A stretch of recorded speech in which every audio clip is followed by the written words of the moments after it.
welcome to another episode of the Red Arrow Health and Wellness Podcast. I'm your host, Marco, with my lovely co-host, Jessica. How's it going, Jessica? It's going fantastic. How are you, Marco? I'm great, especially since we're out of the house. I know, it's so exciting. We're at Pete's Cider Social in Stevensville, Michigan, and we have some friends with us. We have Greg from Peckoderm Peddlers. We have Liz from Bike Buchanan, and we've got Dan from Pete's. How's it going? Pretty good. How is everybody? Thrilled to be here. Yeah, super happy to be here. It's great. It's fantastic. Thanks, guys. Thank you for having us. So we Greg, start. I noticed you didn't say anything. But now I was getting there. oh, okay. I So you lean couldn't in, one but up you Liz just didn't on want to how commit. excited she was Cool, about it. cool. So we start every episode where Jess and I ask each other, "What are you drinking?" But I mean, we've got the man right here. So Dan, tell us about these ciders we're having. Well, I grabbed our flagship flavor. It's called the Huntsman. We make it from local Southwest Michigan apples, and it's kind of middle palate, so an even balance of sweetness and dry. We tend to broadcast it semi-dry, because usually compared to most ciders people have, that's what. So that's our flagship product. What did you order? I had the same thing. Okay, all right. What about you? You got to guess what I ordered. Right? Yours looks like the Apothecary, It is, which it is is. our dry rosé. It's got hibiscus and strawberry. That's a pretty new one for us. It's a big seller for like bottle sales. Is it really? I really like it. It's on the dry side. So. Yeah, that's our dry one. I'm drinking Birdwater. Yeah, so that one is something we did special with Blackbird Waterhouse in Coloma, and we sat down with their chefs when they were going to open. Their owners are really into cider, and they wanted to have a house cider. So we kind of sat down with all their chefs. We did a bench test, a lot of different flavor combinations, and that one is grapefruit and ginger. So that's it's Yeah, it's delicious. I'm such a sucker for ginger. We got the Ocean Man. yeah. So Ocean Man's new, something that Eddie, our head of production, kind of whipped up. So that's a bit of a play on what is our dry hop cider, the Nave, with mango and guava. It's super yummy. Yeah. Ridiculously yummy. I heard that it was a limited edition. Yeah, I think we only have like whatever's left in that keg right there. We could make more, but we're trying to turn the taps pretty quick. So if you want some, you better. You drink it all. Yeah, it might be gone by the end of the night. Maybe. Well, everybody, cheers. Cheers. Cheers. Yes. Virtual cheers nowadays. Yeah, That's those true. cheers, yeah. Make sure we touch bottoms of our glass. That's There you go. COVID. Well, Dan, while we're here, we got a few questions for you. Okay. Jess, you want to lead off? I do. So, how'd you get your name for your business?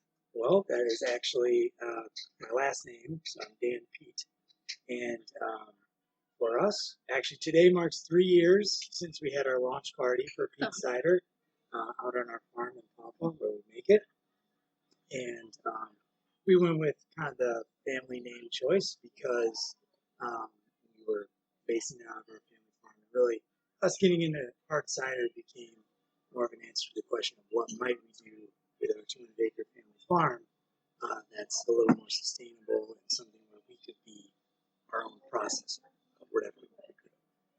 So although we don't use our own apples in it today, that's because if we wanted to, we would have had to plant a bunch of apples 10 years ago. And we just 3 years got into this. But we did plant some kind of unique niche varieties.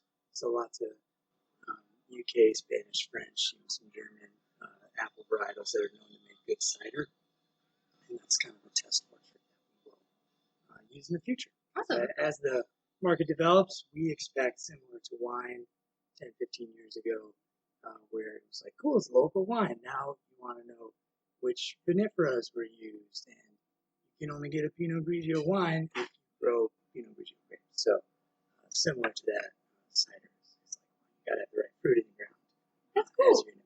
And then for the social, so we're at the Pete Cider Social.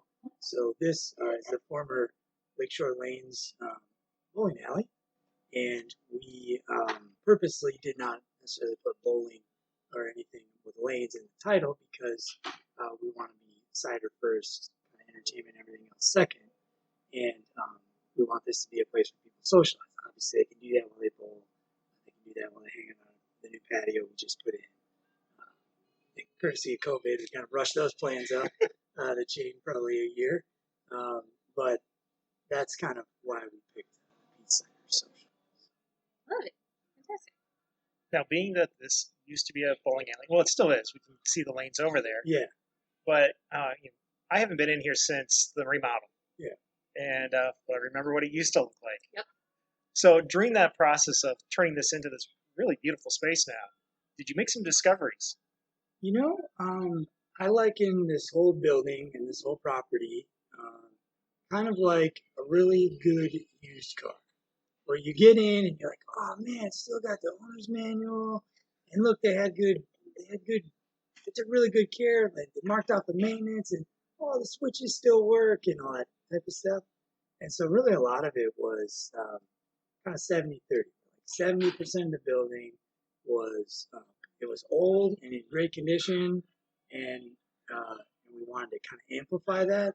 And then 30% was either old and kind of end of life and needed to be replaced, or old but not old enough and didn't kind of fit the mid-century vibe that my wife and I and Josh and Tiffany Cosman, who we also bought this place with, we kind of all have a retro vibe we were going for. And so there were some good discoveries, but honestly not many of them bad. I mean, I'll tell you, it is kind of frustrating owning a building with a flat roof. You have plenty of leaks and all sorts of stuff, but that would come in a new building too. So we couldn't be more thrilled with the purchase, and the owners have been super gracious, and they help us learn how to do bowling. I think I'd only bowled 30 times in my life before we bought the place. So another reason why we're cider first, bowling second. I don't want to give people the wrong impression that we know everything there's to know about bowling. We know a lot of what there is to know about cider. Just barely. I should say when we bought it. Now we know a lot more out of necessity. You gonna invite the PBA through here soon? Hey, we're a certified licensed lane. We kept all of our certifications up, and we can still host tournaments and stuff, which we were set to do right as COVID hit. And so our leadership team kind of had to sit down, and we said, they just canceled the NCAA tournament. Disneyland's shutting down. We got dusted off the emergency plan for my MBA, kind of like the crisis planning, like PowerPoint that I still had saved, and said, I think there's too many signs that say this is not a safe move if they're closing these down. Who are we to still hold our tournament with people who are in the highest risk category that we knew about at the moment? Yeah. So we kind of actually closed bowling before we were ordered to, but it made all of one day's difference because it then closed, I think, the following Monday anyway. So, that decision would have been taken out of our space anyhow, but I'm glad we were able to make it. I think that's awesome. I'm really happy to hear that you were proactive about it. Yeah, we've been trying to be, we were kind of quicker to close and slower to open. We didn't open as soon as we had permission to. Fun to wait and watch, in part to learn from our friends who are all more seasoned in this business than we are, and, can kind of give us pointers, what they've seen and learned from. But also, we were only open for 2 weeks or so before we had to close. So almost everyone's first experience, probably all of you around the table coming in here, is during COVID. That is not the ideal time to make a fantastic customer experience. And so we are trying to be a little bit slow on purpose so that we can be more conscientious of those things. Notice, we have a whole stand where people have to check in, and they can just wander around. And so we've been trying to be really conscious of winning by design, so we don't have tons of people. Sure. Awesome. So without COVID, would it be possible to come in with like a group of friends and bowl while you enjoy some cider? Yeah, that was, where the craft beverage market is kind of going is, although I'm sure you guys love your products, it is probably a beginning assumption when you come to any craft beverage place nowadays that the product's pretty good. Mm-hmm. Where when the first craft beer wave hit, it was almost novelty enough that, oh my gosh, these folks make their own beer. And then a few years into that, these other people were making beer and said, this place makes its own beer and it's actually good.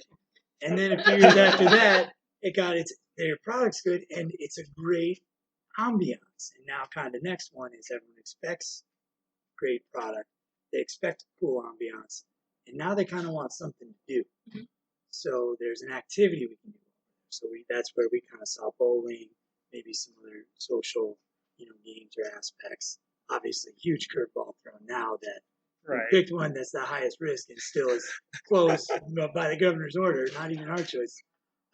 So that's something we're going to live and learn with. But I still think that as things recover and eventually return to more of a normal scenario, maybe even more so, people will want something to do because they're itching up. to get out. Yeah.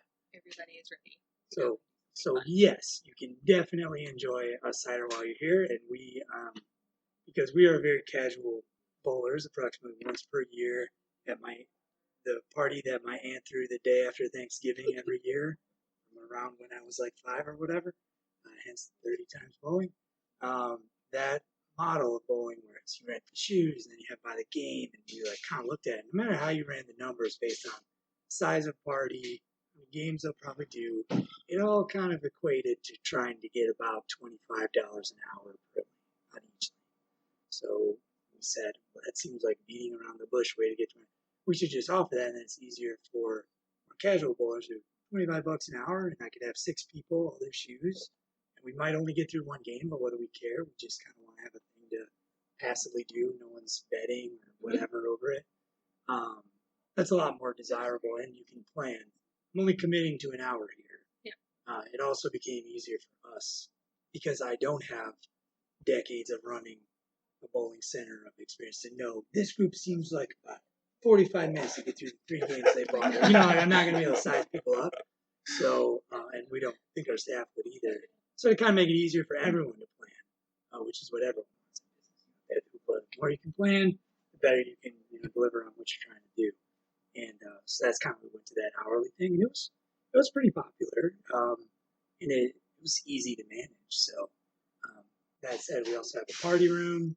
There's 6 lanes nearest to the party room are all bumper lanes. So we'd have Happy Birthday Kennedy. We put it up on the wall in there. And you can have kid parties. Yeah, you can sequester the kids all kind of down by the end, and that's where my kids tend to go. When we're here and working on stuff too. A little something for the parents. They So, get through the party. Yeah, and the parents get to hang out. So it's both that, and then also, corporate retreats. We'll wheel in the, TV. There's hip, blackboards in there. We use fun grease pencil, and so you could do your quarterly retreat, get your serious business, walk through your numbers for the next 90 days, and then it becomes more of a team bonding activity. Yeah, it's kind of intent, multi-purpose. Do you have to make a reservation if you want to bowl? Not if you want to bowl. We were just doing that in a first come, first serve basis. Okay. It might get a little more competitive post-COVID because I don't know if they'll give out certain guidance that we have to follow, but we will develop our own. And I can tell you right now, at minimum, it will be, for the near term at least, to keep a whole lane separate from different parties. So that takes our 16-lane house down to maybe only 8, right? So it could get harder, and we might have to figure out how to do reservation, but right now, that was kind of first come, first serve. In our very little amount of time we had to practice our model. Even people that call ahead, I'll be there in 15 minutes, almost never showed up, for their lane. So we'd be holding sometimes 3 lanes for people, which for almost an hour, $75, that we didn't have someone else. So. Well, pivoting away from the bowling and back to the cider, because it's cider first. Yep, cider first. We're starting to get more and more people who are familiar with going and checking out the craft beer scene. Craft cider is coming from behind a little bit, partly because, like you said, you have to plan ahead, and it's decades in the making. When a craft beer drinker comes in, what would you recommend their first sample be? Typically, thankfully, at a lot of craft breweries, even in the immediate area, they'll partner with other manufacturers sometimes, like us, to make sure that they have a nice high-quality cider that's got good apples in it that make a good cider, it's well-filtered, which is what you'll notice about most of yours, except for maybe that guava one where it's kind of intentionally hazy. That's really clean, kind a see-through product. And that's something where many of them have maybe had some not so good ciders in the past, or the only thing they can think of is, isn't that what all the girls drank when I was in college? And it was woodchuck, and it was massive sugar and massive acid, which you kind of want a better balance of those. So typically, if they're not much of a cider drinker, which most likely they've at least had something that is kind of craft at a lot of those breweries now, like the Huntsman. That is usually what I direct them to if they don't know and they're trying to figure it out. Typically, if you go to a cider place and they say, this is our flagship product, and you try it, and it's pretty good, that's a good indicator to the rest of the more creative stuff, because that means they have a good handle on not screwing up the fermentation process, which, arguably, but maybe more than other products, you want to get a really good, solid fermentation down, and then your creative after the fact. You decide how much sweetness do we want to have in this product. Are we going to add mango and guava? You don't do that before you ferment, you do it afterwards, because you can control what it comes out with a lot better, and make sure you're hitting the notes on the palate. So typically, I'd start them off there. If we happen to have a hopped cider on, sometimes I'll direct them to that, because usually they've never had one. It's kind of a blasphemous thing to do in the cider scene. Even the first cider con I went to before we opened Pete's Cider, which is like the national, all the cider makers get together. It was in Chicago, so it's easy. I crashed on a friend's couch. And I don't even know if Uber was a thing, but I think I Ubered in to every day. And at one of those breakouts, you have kind of these very traditionalist cider makers where they really want it to be like just like what goes on in the UK or Europe in general, whatever. They have this vision in their mind that the American cider market needs to be like that because it's 10% of all alcohol sales, and it's really well known and defined. And for context, cider is maybe 2%, of all beer only sales in the U.S. Way tiny share, but they'll view anything that is different than what the Europeans would view as, blasphemy. There's kind of like one camp that's very traditional, another camp that's more opportunistic, and we see value in both of them. But early on, I wanted to definitely put us care about both, hence planting, good apples for the future. But also, let's be realistic. There's not a craft beer segment that drove all that UK stuff. It's because they never cut their apple trees down because they never had prohibition like America did. Because cider was a bigger normal drink for everyone pre-prohibition. But you outlaw apple or you outlaw hard cider as part of all alcohol sales, and those trees only have one good market. Well, the farmers cut them down. Why would you? Farming family would definitely cut those trees down. Right, something else you can make money. So it never really rebounded, and that's kind of where the history of it. That's cool. I don't know about the rest of you, but I discovered hard cider about 2 to 3 weeks after my parents brought home cider to our house. Post Halloween. Yeah. That's called a wild ferment, I think. Yeah. Being this is our cider and cycling episode, are you a cyclist by chance? Actually, not so much lately, but after college, I moved to Chicago, and I worked for an IT reseller firm called CDW. And one of my best friends that I made, who's probably 17 years my senior, so totally did. He had kids already and totally different life scenarios. Name's Jason Meshford. He was a really big cyclocross cyclist, and so he and I became like best friends at work. And so I actually raced cyclocross for a few years for Flatlandia racing team in Chicago, and then I got really into rugby, and then it was kind of like I had to pick one, and I stuck with rugby until we moved back. But anyway, yeah. So like your dad, I think that has 5 bikes. Well, I lived in Chicago. I had 3 bikes, but only because 2 of them got stolen. So basically, every 6 to 9 months, my bike would get stolen, and I'd have to find a new way to lock it up or whatever. So a little bit, but pretty much exclusive to cyclocross, Zudamac. Well, with the cycling scene here in Southwest Michigan, what would you recommend? What kind of cider post ride? What cider do you think would hit the spot post ride for a cyclist? I think probably if it was me, I would come cruising in, and I might have a bird watcher. Actually, I think would be nice. That's the grapefruit ginger one. And then if I was still actually pretty thirsty, I wanted something that was made with less apple juice and more water. Then I would actually try our new hard seltzer that was on there. Might quench the thirst pretty good too, and that's something that is not cider at all. It is, legally speaking, wine, the way we made it. But that would be probably a nice palate quencher too. So I noticed none of you guys got that. Yeah, the bird watch is super refreshing. I would crave this after a bike ride for sure. Great. Well, Dan, thank you. We're going to pivot into cycling a little bit more, but we appreciate your time. We know you're really busy trying to keep this trying time. If you want to hang out, you're welcome to. Yeah, may I at least finish my husband? All right. Say, oh, that's what that means. Barely got it.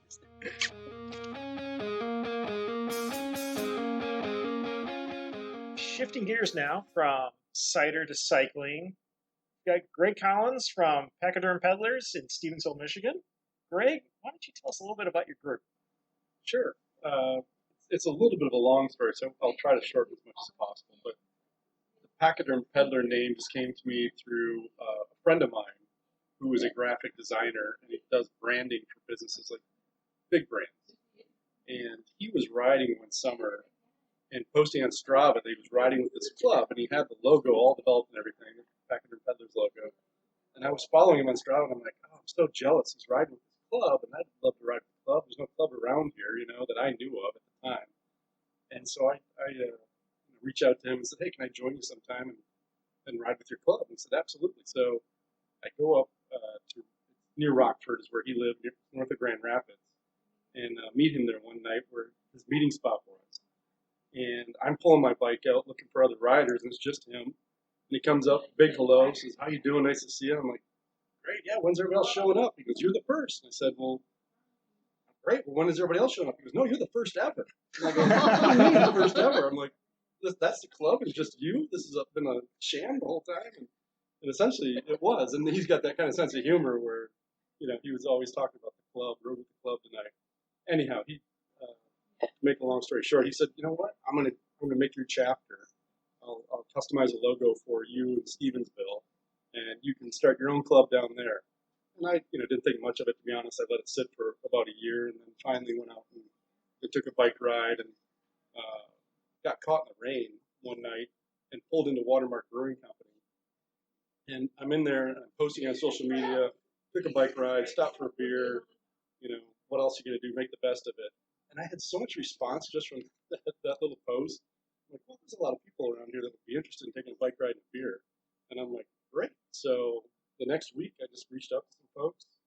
Said, hey, you want to ride? You want to do 10, 15 miles, all inclusive is how we kind of started. Just no drop. Everybody knows, no matter what speed we're going to go, we're all going to stay together. And we had, 6 or 7 people that first night, and came back and we had a beer, enjoyed the ride. And it just started from there. And then by the end of that season, we started that in August. By the end of that season, by the end of September, we had about 20 people riding with us. So it kind of started out that way. I mean, just kind of organic. Nice. And now how many do you have, roughly? Gosh, it was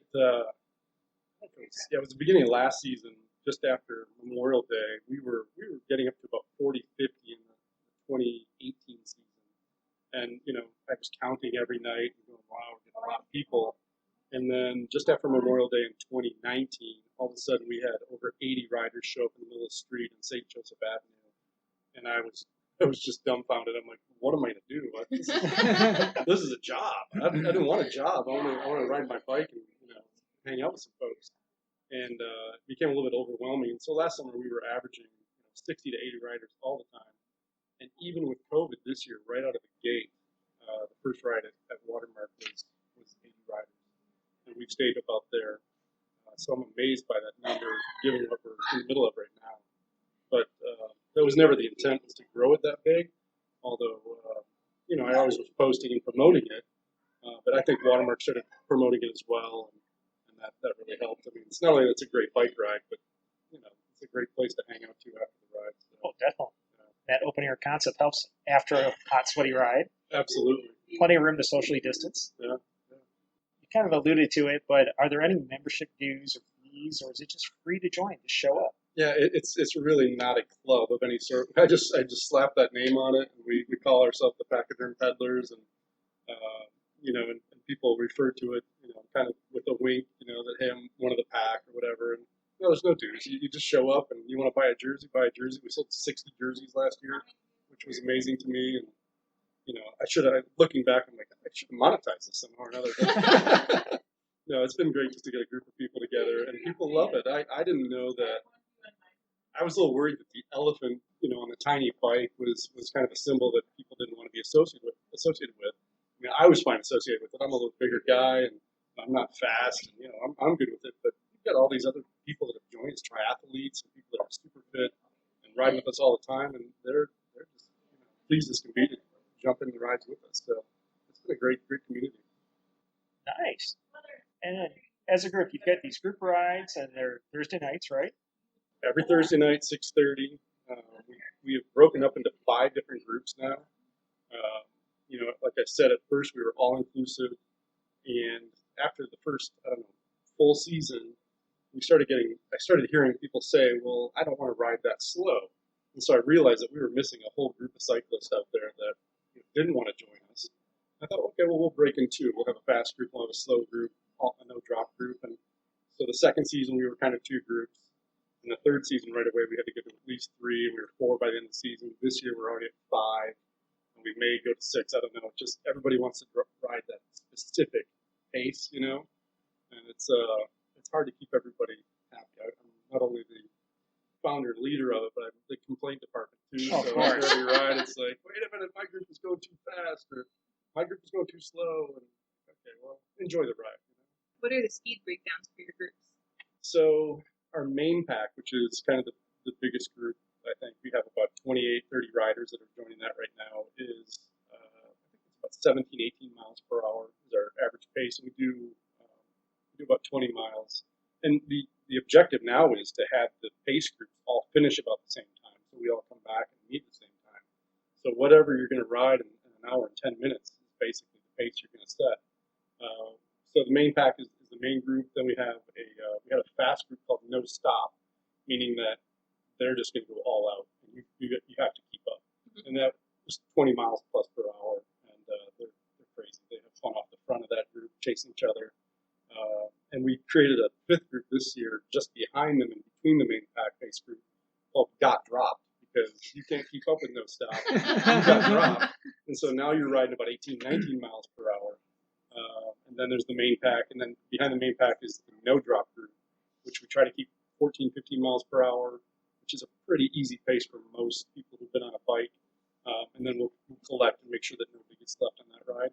And then we do a slow roll as well, which is 10 miles an hour for about 10 miles. Is it the same route? Like the given groups, is it the same route every week? I do keep it predominantly the same just for ease of use. We'll change up occasionally when I have the time to change a route and to get a ride leader. Finding five group leaders now is not easy. So, if anybody's out there wants to volunteer, please reach out to me. But we try to mix it up just a little bit, but not a whole lot. If we run into windy conditions, I know some avoid the wind routes around here where we can drop down to Thornton and along the lake and get out of the wind. Or if people are looking for hills, we can change that up. Now, as there's new pavement around here, we're looking forward to adding new pavement to our routes, so that could be a bonus as well. Or especially when they're out doing the chip seal, the seal coat. Yeah, we've gone through those years. Yes. Yeah. They do post when they're going to put it up, but there's a difference between the administrative office and the guys who are actually putting it out. Right. I used to work for the road commission. Yeah. I was going to tell you, and I didn't say this originally, with the whole origination with the group. For me, it was just trying to get off the sofa at least once a week. Not that I was a big sofa guy, but I'm in the car for 1,000 miles a week. I'm at a desk. I work in restaurants, so I'm also on my feet.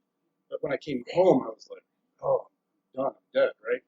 And I love to ride my bike, so I kind of put that invitation out there to people to say, hey, let's let me get out once a week. And if I have other people that say I'm going to ride with you, then I have this social accountability. Yeah. Yeah, and that it really worked for me because for a while I was only riding once a week, and it was because I knew that this group of people was going to be showing up, and then that kind of culminated last year, where all of a sudden I did more miles than I think I've done in a long, long time, and took a long trip up to Mackinac Island over a week ride, and really was feeling great about it, and that's been the highlight for me, the whole group.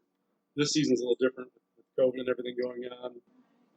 It's not been as regular riding as I'd like, but that's part of the group. With 60 to 80 riders, obviously you've got a broad group, but if you had to generalize age groups, what do you see most, do you think? Guessing. Well, age is almost by pace. Okay. A little bit, but we talked about the guys at the No Stop group. There are a lot of sub 30-year-olds there, or around 30-year-olds. But there's also some guys in there that are 40, 50-year-olds that keep up with that group still. The second group, we've got quite a few strong riders that are probably 40, 50-ish. Maybe a few 30-year-olds riding that group. The main pack is a big mix, and it's a big mix of genders too. We start to find a lot more women and men together in the main pack, and that's anywhere from 20, 25-year-olds to 60-year-olds. No Drop is a real mix of people. People that are trying to come out on rec bikes, don't ride a lot, all ages, all genders. So yeah, it's mixed up. But what we're trying to avoid is that intimidation of the cyclists that are all spandex and look like they're in the Olympics or the Tour de France, right? I really would like to avoid that as much as possible because I want everybody to come up and ride.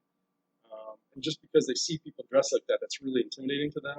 And they don't really understand the functionality of clothing first, Right? Until they ride a few times and they're like, oh, maybe I should get some padded shorts, Yeah, I'm chafing here. Maybe I should get something that doesn't do that. So, that slow roll is where I'm trying to come up with a way to tell people, hey, this is going to be a no spandex group. You can't wear spandex in this group. You got to wear baggy shorts. you got to wear shoes, no cycling shoes, whatever. But I want it to be all inclusive so people can come out and enjoy it. And along those same lines, there's the clothes, but also the equipment itself, the bike.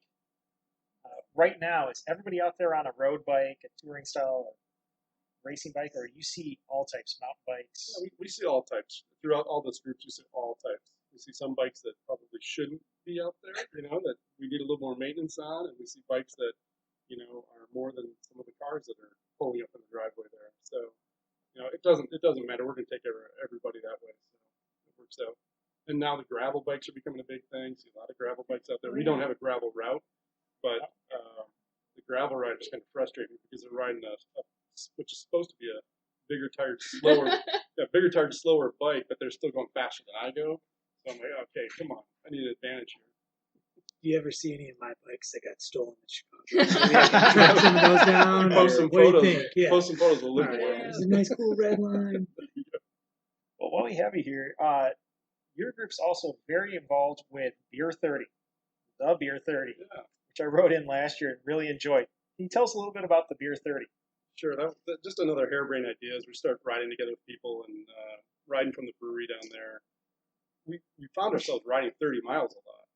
And, the old phrase, what time is it, Beer 30? And I thought, hey, we could come up with something that's called Beer 30, and we could do something good with it. We could give back to an organization of some sort and make it a charitable ride. And right away, we connected with Cycle Recycle out of Benton Harbor and put together a ride that just kind of blew me away. The first year we had 150 people show up to this ride, paid money to show up to this ride, and we were able to make a nice donation to Cycle Recycle. And we had a Bluebird Day, which was just awesome. We went around tasting beer at the other breweries, not encouraging drinking during the ride, but just tasting, and came back and had a nice party afterwards. Last year in 2019 was our second year, and we doubled up that attendance again to my surprise. So almost 300 people show up and paid us to show up, and we made a much bigger donation to Cycle Recycle. It's all profits, all proceeds go to Cycle Recycle. Awesome. And it's been really nice. So the I'm bond even with more Cycle impressed with Recycle. that because I went last year. It was well organized, well executed, and to find out that everybody's a volunteer. Yeah. I mean, just even checking at registration, it was just all your members who were there volunteering. Yeah, thank you. Well, they knew their role, and we got through the line quickly. Everybody was super friendly. It was fun. Great, great. Yeah, it's been a blast. So we're looking forward to this year. We don't know what's going to happen as the situation we're in, but we hope that it's still good. And a lot of things have been canceled this year. We feel it's kind of like a micro event, small local event. It's not anything huge scale yet. So we think we can pull it off safely and still do it this year. And last year you had the 15, the 30, the 45, and the 60. Yeah, we went on the quarter hour. We'll still do that this year. I think our date is Saturday, September 12th this year. Tickets are already on sale through Eventbrite. You can look us up on the Pachyderm Peddlers Facebook page or on the Instagram page and find us as well. So. Please do. That one, it's a lot of fun, and it's for a good cause.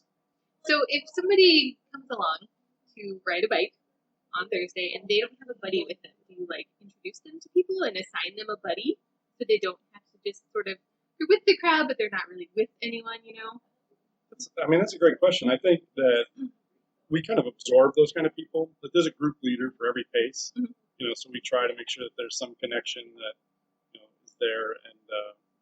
And this year I've had fun. I've had a little bit more time on my hands. Last year I was opening restaurants. This year I'm not. So we try to amp up the start of it a little bit and play a little house music at the beginning. We're doing a kind of a DJ intro, trying to get a show of hands who's riding in what group, and making sure that people feel like they have a place to go. We put signs up, or we have the group leaders hold the signs for the pace group so they can kind of congregate there. It's still an area for us to improve upon, but I think that helps people feel more comfortable about it. Definitely. Am I with the right group right now or not? Yeah. And then through the ride, people get to know each other. I always say if you're riding in a pace group that you can't converse in because you're exerting yourself so much, you're in the wrong pace group. Because the ride was intended to be a social ride. Mm-hmm. We want you to get out there and be active, but we also want you to meet other people and have conversation. So, choose the group that you can still hold a conversation and ride at the same time. And that makes it, I think, more fun. How do you all keep in contact between rides? What's the best way? Is there like a Facebook group? Yeah, our Facebook page is the best way, I think. We're a little bit older demographic, so Facebook seems to be the one we use. Yeah, it's still cool to us. But I'm trying to get more into Instagram and use that a little bit more. I'm not very good at it. But we've also people that want to volunteer with us, be group leaders, get more involved. I have a private group on Facebook that I put those people in so that we can talk about group leading. We can talk about just being better at organizing and volunteering the group. So I don't broadcast that to everybody, and I think that's working to some degree so far. So again, it's for me. Just started out as a bike ride and a beer, and now it's coming into something that's like a little bit of a job, which I appreciate because I love seeing the community of cycling build, and I love the camaraderie that's out there, and I just think it's healthy too, right? You're doing something that's healthy. Fresh air, exercise. Yeah, and people, what's really caught me off guard is last year I was riding along, a friend of mine actually, Ethan Garrity, is riding next to him, and just talking along the route. He looks me square in the eye and he goes, I want you to know, this is the highlight of my week. Because I look forward to this ride more than anything all week long. And I was caught off guard by that comment. I'm like, gosh, I scrambled just to get this thing going, just to get out here. And here it is, people are depending on this. It's way bigger than I ever thought it would be. And it's, all of a sudden I feel that responsibility to some degree. But, I love that's what people think about it. And it's been a highlight of my week too, because I look forward to it. But I'm glad other people see it that way. And then now on your Facebook page, your Instagram, I'm seeing Tuesday rides at Buchanan. And luckily we have Liz Martin here with Bike Buchanan and the Tuesday night social rides. Yeah. Hello. So I started Bike Buchanan about 3 years ago now. And it's kind of an interesting story and how that got started as well. So I was in school about 4 or 5 years ago, and I moved back into the Southwest Michigan area. I grew up here originally. And I took to biking as my kind of mental outlet. After work, it was something that I just kind of went and did, and I did it alone. And there was one little adventure that I found myself on, I think on Memorial Day about 4 years from now, where I had my Memorial Day plans get bumped, and I rode my bike up to Baldwin, Michigan, which is Oh, wow. I think it's like 150 miles, maybe 200 miles away from here. And I had a lot of time to think on that ride. And prior to that, I think I didn't officially know Greg at this time, but I might have gone to a pack ride every now and then, or going along to the various rides that happen either in northern Indiana or southwest Michigan. And being kind of a newcomer into like the group cycling scene, like I was always a solo cyclist. It was my way to commute around school and something that I did growing up as a kid. But the scene can be very intimidating. And that's something that like I felt just getting into cycling was I didn't really know what group I would fit in or if I would be able to keep up with the people around me. You kind of look at people's gear and their Right. bikes and what they're wearing. You're like, oh, like I'm just in sport shorts. What am I doing here? Yeah. And honestly, as athletes or people who are just getting into moving their bodies, we shouldn't be looking around at people around us and feeling like we need to like compare or stack ourselves up. Like the most important reason for me is getting on my bike is just to move my body and clear my head and maybe meet someone along the ride. So I was kind of thinking about those themes as I was biking up on this solo adventure up north. And when I returned from that little bike ride, I was talking to a lot of my friends in the community,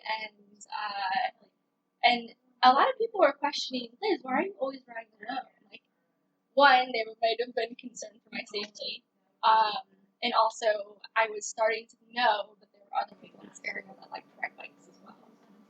And so shortly after that, I think maybe like 3 weeks after, I just made a Facebook group, Bike Buchanan, and I just said, hey, I'm meeting in this random parking lot, and at the time, it was every Wednesday nights, 3 years ago. I'll be leaving at 6:30, anyone's welcome to join. And I had, I think, 7 people come out that night, and the people who came out were people who had a bike in their garage that has been sitting there for a couple of years, they haven't touched it in a while. They dusted it off and brought it out. And my parents joined in, and some of my other friends in the area just had a bike in the garage, and they brought it out. And we just went on a really nice, like, 15-mile route around the Buchanan area. And one of the most important things for me is when I'm riding a bike is, like, it's not necessarily, like, speed focused for me. It's more so observing, like, the scenic views around the routes. And, I mean, I think Southwest Michigan in general is really blessed with, like, a really beautiful area. And some hilly areas as well. Especially down around Buchanan. Yes, Buchanan is very hilly. So for me, it was like cultivating a group of people who, again, wanted to dedicate 1 or 2 nights a week, depending on if they're riding other places, to just kind of get on their bike, move, explore a little bit of this area that maybe they've never been on before, and just ride a bike. Like that's kind of what my little motto for me when I remind myself, wait, why am I doing this again? It is like I'm here to ride a bike, I'm here to explore like the beauty around us, and then move and connect with people on bikes. And so the first couple years of Bike Buchanan, it varied in groups. Like it was just me leading. I didn't have any volunteers. I really didn't have any intent on growing this to be a gigantic group. It was more so a time where I could dedicate to myself, to meet people, and to get people out on bikes and like look around at the beauty around us.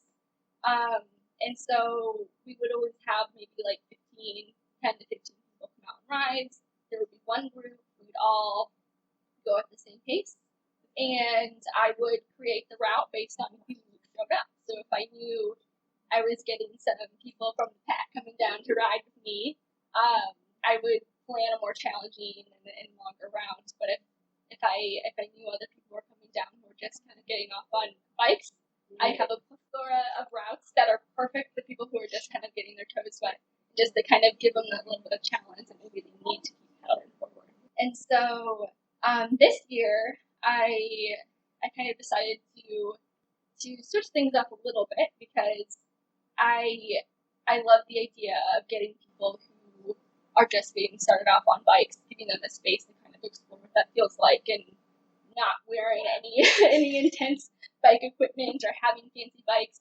I always wanted that to stay true. Though I know that a lot of people in this area do like to go fast and do kind of like that challenge of maybe competing with other peers.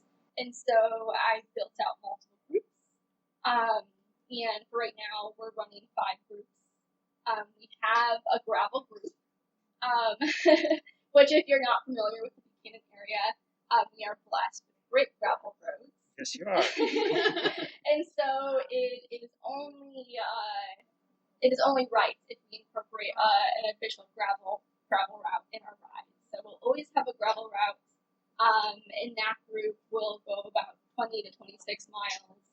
And they'll go at a pretty quick pace. I think right now they're averaging about 18, 19 miles per hour. On gravel. On gravel. Oh. And you have to go on some pavements to get to the gravel, but you get some pretty good elevation gain when you're out on those routes. And it's pretty fun. All the gravel roads in this area are just phenomenal. And then next down we have one draft group, which we just incorporated this last week, and I think that was a big hit. So these are all the people who want to be on pavement and go really fast. This last week they averaged about 22 miles per hour. Wow. Yep. Oh my goodness. Yep. All power to them. I'm not leading that group. And then following on the same route, we have another group that will average about 16, 17 miles per hour, and that is a no drop. And they will scoop up anyone who might fall off of that drop group. They're always going to be on the same route. And then next down we have a 15-mile pavement loop, and that is more of people who are just kind of getting into biking a little bit more and want a little bit more of a distance challenge. They're able to jump in that group, and there is some fun hills in there, but everyone's been able to keep up and seem to really, really like that ride. And then we have one of my favorites, Smiles for Miles, which Bike Buchanan was kind of based on, is always having a group where anyone who's just getting started, no matter where they are, has a place to kind of explore what it feels like to be on a bike and ride in a group. And that's been our biggest group turnout so far. This last Tuesday, so last night, we had about 20 people in that group. Yeah, and I lead that for now. And it's just a good time. I mean, people bring their children out, and they're able to kind of learn what it's like to ride in a pace line and learn kind of the rules of the road, watching out for traffic, calling out holes. And the parents seem to be super excited to just have their kids out riding with them, because a lot of the times it's either you've got to find, if you have younger kids, you've got to find care for them while you go out and ride, or you sacrifice a ride. And so depending on the age group and what you're comfortable with your children, I like to see Bike Buchanan a space for you to incorporate your children into riding bike. Now, like, how young are we talking among the riders? Not the ones on the basket seat on the back, or the backpack, or the trailer. Yeah. How young of a rider have you seen out there? Well, I mean, this last Tuesday we did have a pull behind with some young folks in the back, and but out of those pedaling. Yeah, out of those pedaling, I think the youngest we have out there is 9 years old. Wow. Yeah. Definitely no training wheels. No training wheels are out there. Not But for if the someone adults comes either. out with training wheels, I'll find a route for them. Aww, super sweet. Yeah. No, but I mean, I think it's important, especially as being a youngster, is being able to, what it's like to ride with older folks. Like, it can be intimidating for them as well, and I think given the time that we're in right now as a world, finding those outlets for the younger people as well to get involved with just moving their bodies and biking is something that's going to stick with them for a long time. So we can kind of empower them to feel safe out on the road and be people who Constructive, positive way to burn off the frustration, get out of the house, just be active and get away from the TV. everything else. You can be around people, but also not be around people. Well, you can't get too close; you're going to crash. Exactly. So you have to. that's why it's perfect. Yeah, it's been great. I mean, another fella who came out riding with our group last year. I think he's 14 now. He is one of my go-to guys for if I just need to bounce an idea off, or he was riding his mountain bike around town last year when we were staging up for one of our group rides, and he just rode past us, stopped his bike, and started yelling at like a herd of adults on various levels of bikes. But I gave him so much props because he was so curious in what we were doing. He's like, "What are you guys doing?" And I said, "Well, we're about to go on a bike ride." And he was like, "Well, can I come?" And I said, "Absolutely." So his name is Jacob, and he's been riding with us ever since. And he joined us on this really big 29er mountain bike, and he didn't have a helmet on. And luckily, we had a spare helmet floating around in our vehicles, and we provided that to him because I said, if you're riding with us, you need to have a helmet. And he's been with us ever since. And this last year, he spent his winter saving up his money, and he just bought himself a nicer gravel bike than the one that I own. That's awesome. Good for him. And he's out with us this year riding with the 20-mile group, going super fast. And Wow. I rode with him a couple of weeks Yeah. ago. He was such a great kid to chat up. I He's a couldn't believe character. how young he was. Yeah, so he's amazing. It just gives me so much excitement whenever he's around. But yeah, so it's like for me, starting Bike Buchanan is not only to just like empower people to explore and move and ride a bike, but it really comes down to just meeting these like outstanding people. And for me on a personal note, I have met like an incredible network of humans in Southwest Michigan that I didn't even know existed. That I have sought to for so many things in my life for the last like 3 or 4 years. And I really can only thank like my kind of ambition and consistency with cycling that's kind of led me to all these folks. And I think that's something that's super spectacular about Southwest Michigan in general and the cycling communities that Craig and myself and a lot of other people have been building for a long time. That really makes it a welcoming space and a non-intimidating space for people who are just getting started out and for people who've been biking for so long. I think creating these spaces, whether it's in Stevensville and Buchanan and maybe other pockets around Southwest Michigan, really can help grow the community here in general in this area, but gives a lot of people a healthy outlet mentally and physically to just move their bodies and bike and meet people. I think what Liz did over these last few years is amazing. I joined her probably 2 or 3 years ago. You were one of my first rides. Yeah, I think so. And I was only able to I think one ride a year, one ride a season is all I got to. Wednesdays wasn't a good night for me. And now that she's changed it to Tuesday nights this year, I think I've made, I don't know, half of them at least. And I can't wait to get my daughter out there. My daughter joined me on the pack ride recently. And of course she comes back. We did the slow roll. She comes back and her rear end hurts a little bit. Her hands hurt a little bit. And, so being the dad I am, I come home the next day with cycling shorts, gloves, a phone holder, because she's very concerned, 14 years old, I got to carry my phone with me. And I want to really get her into it as well, since she's showing a glimmer of interest. But what Liz has done has been amazing. And that all-inclusiveness, I think, which we both kind of started with, has grown the community because we're trying to get people out of their houses and just get them active. And like I said earlier, I'm a little concerned that we intimidate people now. And so I really want to get back to that. And I think you've done a really nice job of that. And I remember the first couple of times riding with Liz, it just was so chill. And it was just so easy around Buchanan. There was no egos at the front of the pace line. There was nothing going on. I would just enjoy the scenery, enjoy the pace, enjoy the conversation. So it's terrific. Yeah, that was the beginning years were all about conversation for me and meeting people. And that's how I came across Greg. Showed up to one of my rides, and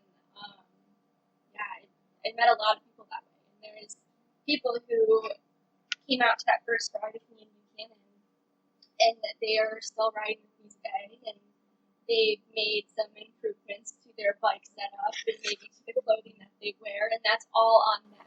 Like, I'm never here to push you into finding a new bike or wearing a different piece of clothing. Like, it's all about what you're comfortable with. And throughout these years, like, we've done competitions together, we've made goals together, and it's really fun to see how people have kind of grown into their own, grown into being a cyclist. Like, whether they're triathletes or just getting out of their house once a week, or are really intense bikers, it's like we're all kind of gathering around that same mission, and we're all here to cheer you on. And so it's just really special to now see, as someone who's still organizing these really huge rides. I think we're bringing out like 45 to 50 people every Tuesday night now.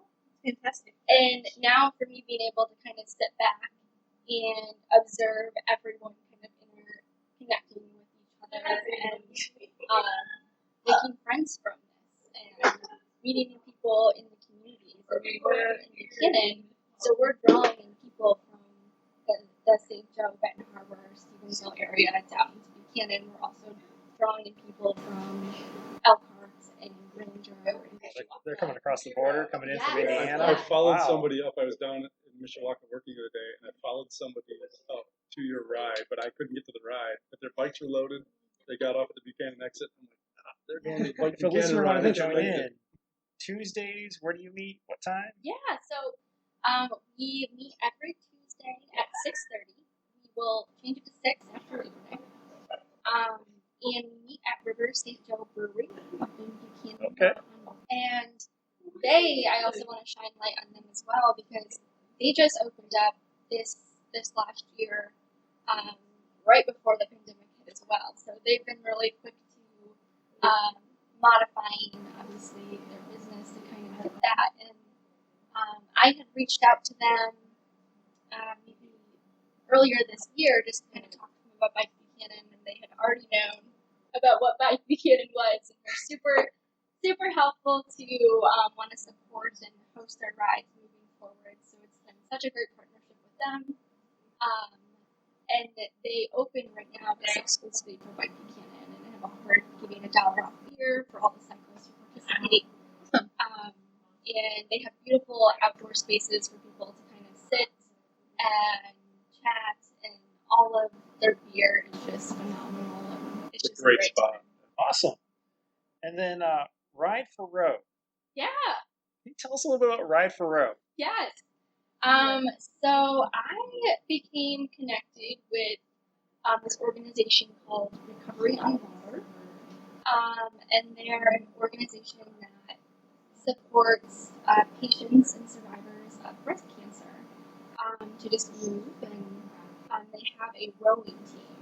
You might be wondering, you're Bike Buchanan, what are you doing with rowing? And it's all the same. I mean, whether you're rowing or running or just moving, Bike Buchanan's going to support you doing that. And so they host these charity rides once a year, Ride for Row. In the past, they've hosted in the Chicago area, and they decided to come up to Buchanan to host their ride out of River St. Joe. And so they came in contact with me. Another thing about me is I love to plan routes. I'm very familiar with this area, so if you ever need data on a route, I will be glad to help you. And so I think that was part of the reason why I think that partnership is really good with them, is they wanted to come into this area, and I helped them plan out the 2 rides that they will be hosting later this July, on July 25th. And so that has been a great partnership, because one, it's for an amazing cause, and I want to invite cyclists in this area to participate, because there's going to be a 70-mile route, a 75-mile route, a 30-mile route, and all of the money that is raised will be going towards that organization to continue to help support patients and survivors of breast cancer. So everyone is welcome to enter. everyone is supposed to be raising $250 in order to ride into this ride, and all that money will be donated. And so I encourage everyone to sign up and participate. I can assure you that all the routes are going to be gorgeous and challenging. And if you're going to be doing the 75-mile route, you'll be riding along Lake Michigan and going through all of the beautiful farmland in the southwest Michigan area. And then if you're riding 30 miles, it's going to be gorgeous as well. And you're going to be touring around the greater Buchanan area. But it's just going to be a good time. It's going to be drawing in some people, but it's all self-paced. So there's not going to be a lot of big groups. It's more so you're just going to come, you're going to ride, and you're riding for something bigger than yourself for a day. That's amazing. Yes. I love that. And if people wanted more information or to get signed up, where should they go? Yeah, so I'll be posting more about it in the coming weeks on the Bike Buchanan Facebook page. I have the event registration up there now, so people can sign up through that. Also, if you want to research more about the organization Recovery on Water, you can just search for them, and you'll find a lot of information and learn more about their mission as well. And then you're able to sign up for the event website. And another thing that I did is I created a Bike Buchanan team for Ride for Row. So if people wanted to kind of be a part of that team, we can collectively raise money together. In the coming weeks, you'll see I'll have some fun little campaigns that might help people fundraise a little bit more. But yeah, so I encourage anyone to sign up. If you want to be a part of the Bike Buchanan team, that'll be as a fun way we can work together to kind of do it. Very good cause. Sounds like there should be a pack team. Go for it. We might have to put that together. Little competition's always a good thing when it's for a good cause. Oh, it's not competitive. I just said we put a team together. It'll be competitive. Do you have a favorite route that you like to ride on? That's a hard question. So you might have seen me, no one else can see me, but I was raising my hand a little bit earlier when Greg was commenting on those people with gravel bikes. And I only ride on a gravel bike. So for those of you who might not know, gravel bike is similar to a road bike, but it just means you can have a wider width tire, which means you can kind of go off-road a little bit and dive into potholes rather than having to avoid them, which is nice in this area as well. So I have a lot of favorite gravel routes in this area, and one of the routes that I like to feature on Bike Buchanan's group ride nights is riding up and down Vale Lake Road, which is a north to south ride. There's a lot of hills, but it's honestly just a beautiful area. Most of the ride is just surrounded by trees, and you go by some water and small ponds and such, and you always see wildlife along the route. And so it's one of those rides that you're mentally engaged because you really got to be aware of your surroundings. You never know what's going to run in front of you. It could be a deer or a tree that's down. But I think for me, I try to seek out some of those more secluded roads and the roads that are a little bit less traveled on. And as a cyclist, that's just kind of where I kind of find my groove a little bit. Mm-hmm. Awesome. Now, this is for everybody. How many days a week do you personally ride? I will be completely honest with you, and I will say it varies. I mean, I try to get out at least 4 to 5 times a week, but some weeks are better than others, and for me, it's just making sure if I feel like my head's getting a little bit heavy or I need to clear my head, that's when I know it's time to get out on my bike, because normally that's my best medicine. Yeah, I think if I can get up 3 times a week, I feel great. But twice a week, Tuesdays and Thursdays, is always a good time to get out. And now I'm enjoying, my wife just went through ACL surgery on her knee. And so I'm kind of backing off going out on my own ride, which I normally do by myself and try to knock out 20 in the night or something. I've got out my rec bike again. And I'm just tooling around the neighborhood with her. And I find that so enjoyable because she's not a cyclist. And so now she's going through her recovery of the surgery, and we're just kind of cruising, and it's really enjoyable. Awesome. We can relate to that. Yeah, we can. And then a post ride. What's your favorite post ride beverage of the adult variety? Oh, geez. Well, that's easy. I mean, I'm a beer drinker. You know, I love craft beer. Actually, I'm a wine drinker too, but I really love craft beer after a ride's cold. You know, it's great. I got to put a plug in for Watermark Brewing Company. They've just been so great to us. Those guys have taken care of the group. They've been a huge reason why the group has grown. And they just put out a beer in honor of us called Touching Tires. Yeah, Saw that. it's a 4.5% juicy IPA, dry hop. Really, really nice beer. I'm honored that they put that out for us. And, it's on tap right now, so check it out. Yeah, I am a beer drinker as well, and I love a good IPA. And so River St. Joe they've had a double farmhouse pale ale, which is a very, very juicy beer that I always get when I'm there. And for now, I'm craving that all the time. I take home growlers constantly. I got to give Dan props though, because my wife's not a beer drinker at all. I mean, not even the lightest of light beers. And Pete's is on tap, right, at Watermark, and she loves the cider there. And she said the other night we rode up there on Sunday night, and I forgot that it was Pete's cider. And she goes, "They have really good cider here. I'll have that." And I'm like, "Okay, fantastic," because she wanted one of their slushies. Occasionally they do a beer slushie of some sort. I said, "No, we don't have those." She goes, "That's fine. I'll have the cider. It's really good here." Surprised It's when I only learned that tonight. 0.8 mile bike ride. Maybe next time you guys are doing your tour, you just go between the two. I'm a Ride the Mug hill. Club Yeah. member over at Watermark, and they just write cider up there. Like, okay, they got cider. I didn't realize it was Pete's cider. Yeah, good. might need to talk to them about changing the signage a little No, bit. that's okay. I mean, they partner with manufacturers. It's a liquor law thing too that they can and should finish the manufacturing process. Yeah. Getting it into the glass, so it is just a complicated, like the liquor law world is so bizarre. You could have a whole podcast just about that.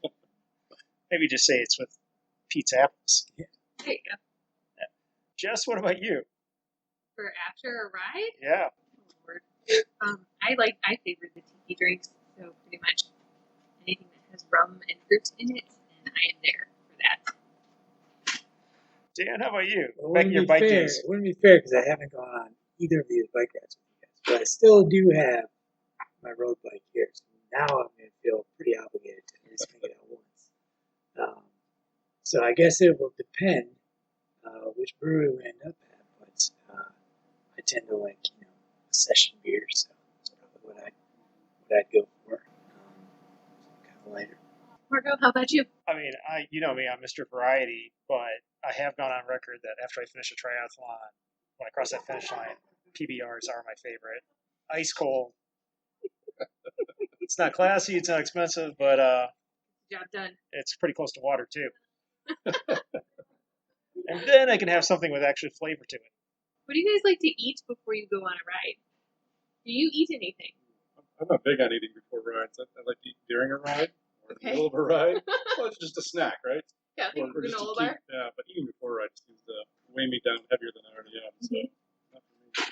Yeah, I try to keep it light or plan a bigger meal. If I am going to eat, I gotta plan it out at least a couple hours before I go out on the ride. But I am definitely for snacking during a ride, so I always will have like a granola bar, nuts, or a banana that I'll kind of munch on depending on the length of the ride that I'm going on. But I definitely eat her after a ride. I love to eat after a ride. What do you eat after your ride? Anything. That's available. Literally anything. Yeah. Things are funny. I am for sure a muncher, so I like to have food close by. Baguettes are normally my go-to meal of any sort. Sure. I always crave one of those. So especially Baguettes are after a amazing. ride, they're super good and they really replenish you. I'll tell you, I learned a hard nutrition lesson last year. In July, I joined a group doing it's called Tour de Tri. They do all the local tri routes around here. 3 straight days, Friday, Saturday, and Sunday. And I just jumped on the Sunday ride because I'm not that crazy. And it was an 80-mile ride, and it was 90 degrees heat, and it was the hilly ride. It was billed as a hilly ride. My body's not built for hills. And I was feeling really good through about the 60-mile mark, and all of a sudden I bonked, and I didn't realize why. And it was just nutrition. I hadn't replenished electrolytes. I lost so much sodium during the ride, and I was overcompensating. I was so hot by just drinking as much water as possible, and that even made it worse. And I cramped up at like mile 75. Oh no. Like couldn't turn my leg mile 75. And some people came back and got me. This guy that I've ridden with forever, he was one of the first guys with the pack, Tim Walsh. He hands me a pickle juice shot. And I'm like, okay, pickle juice, whatever. I take that. We're standing there talking. He's like, you ready to get going again? I said, sure. Jump on the pedals again. No cramps at all. It was like a miracle drug to me. Yep. And I got back. But I won't tell you the consequences after the ride. I was still really not doing well. I passed out for a while. Yeah, but yeah, you got to replenish all that stuff. Now I know. Yep. But hard lesson. With the hot and humid weather we've been having lately, have you run into any issues with the groups you've had out on Tuesdays and Thursdays? Individuals not prepping for the weather correctly, or the heat, not bringing enough water bottles? Not yet. I think we've been very lucky. It starts to cool down right about ride time for us, and on the nights that we've had. To be honest, personally, I'm avoiding riding a little bit. Right now when it's that hot at night, I wish I could change my own itinerary up to ride in the morning, ride 6 or 7 a.m. when it's cool enough. But everybody's been making it through, as far as I know. So I think we're doing okay. It means that trophy at the end of the ride, they've got a Watermark beer waiting for them, that they're powering through it. So I don't know about Liz. Yeah, for us, I mean, it really comes down to people just kind of knowing their limits and being able to hydrate. And we're always, at least for all of my ride leaders, all know, like, we're here to lead the ride, we're here to keep an eye on everyone. So if it does come down where someone needs to take a break and slow down, we will definitely do that. And we take that very seriously. And we have contacts all around Buchanan, so people who need to just get a look back to the brewery, and we'll meet you there. We're able to pick you up and take you back, and that's no issue. That's awesome. It is hot. And so we need to take that very seriously, and when you're bringing out people from all different experience levels, it's something that you really have to take seriously, especially when it's really hot and humid. And it's one of those things that you really have to know your limits and know what you're comfortable with. And if it is too hot, no one's going to hold that against you. If you decide to sit it out, we'll be back always. So I think for me, it's always knowing that if we ever need help along the route, we have that close available, and so far so good. Great. Now that I think about it, we took a ride from Watermark down to River St. Joe, Buchanan, a few Saturdays ago, and it was super hot that day. And we had a rider on the way back who decided to call for a ride. And like I said, there's no judgment, there's no shame in that. I mean, I don't blame. If it wasn't my ride that I was leading, I probably would have called my wife too. But I'm like, I'm the ride leader. I better get back, But he had somebody pick him up, and it was a smart decision for him. And luckily, he came back to the brewery and bought us all beers out of shame, I think. But we were fine with him. We supported him. We're like, come on. You took the beer, though, didn't you? Of course. Yeah, I think that's something that's also really important to note with these group rides as well, is having a level of trust and commitment to everyone that's in your group. So it should never be shamed upon if you have to cut out early or you need to stop and take a break. I think that's where that trust piece comes in, because as a leader of Bike Buchanan, I need to have that sort of trust with people to be like, hey, I need to hang back, or hey, I think I need a ride home. I've been there. I've had to get out of my own rides that I've set for myself, and the last thing we need to do is put more pressure on ourselves for not completing those, because there's another day you can go back and finish that. And so if your health's on the line, it's super important to take that seriously, and also feel like you can trust everyone that's in your group to communicate those things as well. And that's something that I've tried to instill in Buchanan, is we're all in this together, and people are here to cheer you on. And if you ever need to hang back or do something a little different in the group, we're all totally understanding of that. And it's most important to just speak up, because only you know your limits, and you need to always communicate those things so we're all aware and we can all keep each other safe in the group. I tell a funny story. I think it's funny because last year when I was riding a lot, I was riding with that no-stop group. And you get in the middle of that pace line, and the draft will keep you there. And it gives you this false sense of security that, yeah, I'm good enough to ride with these folks. And as soon as we hit a hill, they're gone. And I used to joke, I'm like, yeah, I ride the last 5 miles of my own group ride by myself, just to collect my thoughts. But I gotta laugh at myself. But we have another rider that rode with us like second season. Her name is Linda, and there's that stress of trying to keep up with people, and we don't want that. We want people to feel like we've got your back, we're bringing you along. And Linda came along with the no drop group, and everybody was outpacing her. And I was the ride leader, so I dropped back and I swept her up and I rode next to her. And we were just kind of rubbernecking it, looking at the scenery. But Linda was a little, frustrated that everybody left us. I'm like, yeah, but I didn't leave you. We're here. We can still enjoy this ride. And it's just you and I. Don't worry about it. And she was so focused on everybody else. I go, it's fine. You've got somebody here. We're going to get you in. Well, Linda the next week shows up on a brand new bike. And I don't think she's missed maybe a handful of rides since that time. And she's got her husband out there all the time now, and she's so motivated. And I always kid with her because she's my complaint department. She always comes up and tells us what we could have done better, or what we, whatever. But she's so fantastic, and she's such an advocate for us now, and she's just a great example of the people that come out and learn to love it. So Awesome. What do you see as growing your groups, and also someone somewhere else in the country who wants to start a group? What's the greatest challenge you've had or you're running into in growing a cycling group? I mean, I can say it's personal commitment. Like, somebody's got to be a leader, and I tend to be a leader to my own chagrin sometimes. It's like, you know what? I love to form groups. I love to form teams, and so I think that's part of it. If you can get somebody who's committed to lead and committed to do it consistently, like I think Liz and I have started to do, I think that helps. It'd be great to have other volunteers to help you along the way. And I think what we learn along the way too, what I've learned, and I've learned from Liz as well, is that a disciplined pace is very important to the participants. Because our early seasons, we were just like, okay, well, if you're kind of going to ride this pace, go with that group. And what would happen is we'd stretch that group out because the fast riders would go at the front, the back riders would be a mile behind them. And for safety, that wasn't great, because you're stretching out along a route where the motorists have a hard time passing all these individual cyclists. Where if we can keep the groups together at a disciplined pace, the motorists can pass that collective group much easier, and safety is better for everybody. And we're still working on that this season, and telling my group leaders, I know that you can ride 20 miles per hour, but I need you to ride 17 tonight. And 17 doesn't mean a 17 mile per hour average, because I found that out too, that people think, well, 17 mile per hour averages means that sometimes we're riding 21 miles per hour, other times we're riding 13 miles an hour. People want to ride 17 the whole time.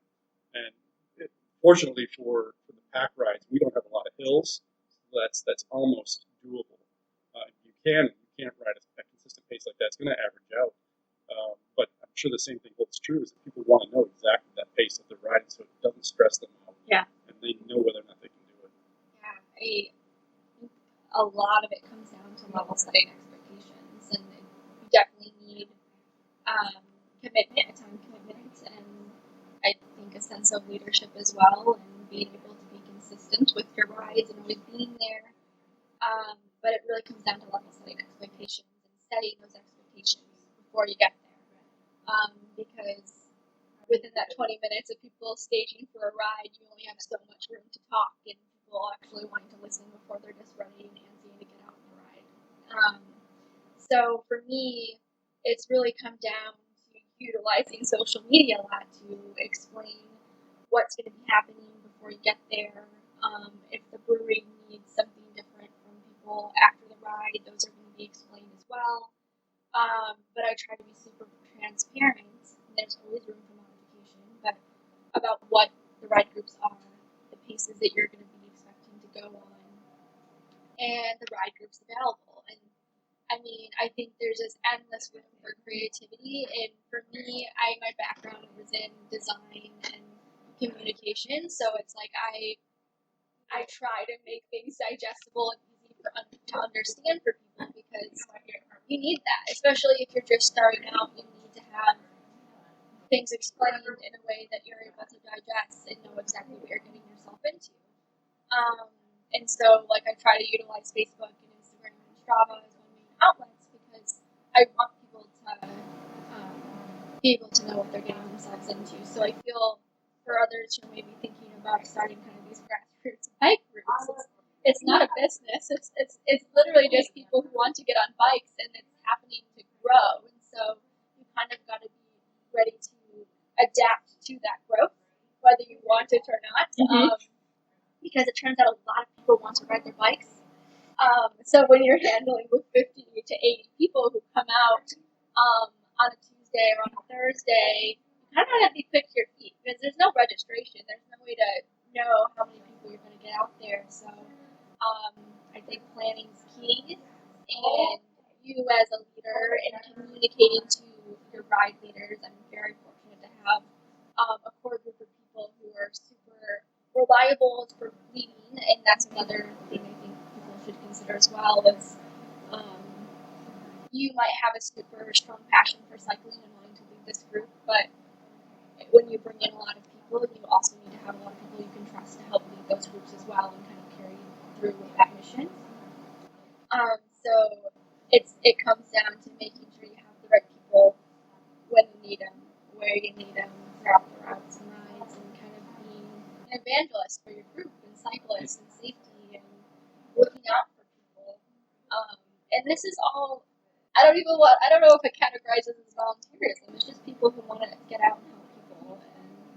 And so I think it comes down to just kind of being a good human being and wanting to get people to explore the surroundings around their communities and meet people and move. You have some great group leaders, Jen and Lauren and Dave. I mean, all these guys are I like, couldn't do this without them. Yeah, I mean, a big shout out to Jen and Dave and Casey and Lauren and many others, because it's not only just having a ride leader, but it's having scouts throughout the groups that can hang back if needed or be able to communicate with the leader up front, being that we're all good or we need to slow down. So it's a system. You got to think about it like a system. But I mean, you kind of figure that out as you go. I couldn't have been planning what Bike Buchanan is now 3 years ago. I showed up to our first ride this year and was like, well, we have 50 people here. And the couple years prior, we had 15 people here. And so you really have to be quick on your feet and make sure you have all the routes that people can access so everyone knows where they're going at a time and they can download those and utilize them as they want. But yeah, I mean, it is a lot to consider. It's like you are communicating this, using air quotes here, brand, and you gotta design whatever you need to design to communicate to people what they're going to be expecting on these rides, and then communicate to your leads and everyone in your community to know what to expect to come out. Have a good time. How far in advance do you set which routes you're going to do? So I do that the night before. Really? Yeah. So, and I try to switch up our routes from time to time, just because one of my core values with cycling is to kind of keep it vibrant and switch it up a little bit. And being very familiar with this area, I'm able to kind of switch up the routes as needed. And it comes down to obviously the time and capacity of my leaders being able to kind of get familiar with that route before I send them off with a herd of people.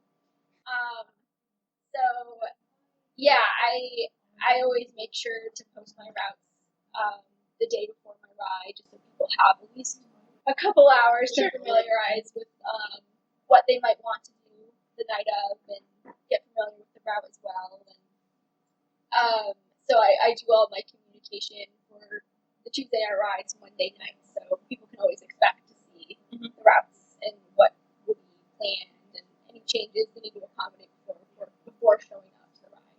but if people are anything like me, I love that you post the routes. I think that's great. But I just depend on her ride leader because I'm just along for the ride. Absolutely. And I love that it's not my ride. And I love that I can just follow somebody.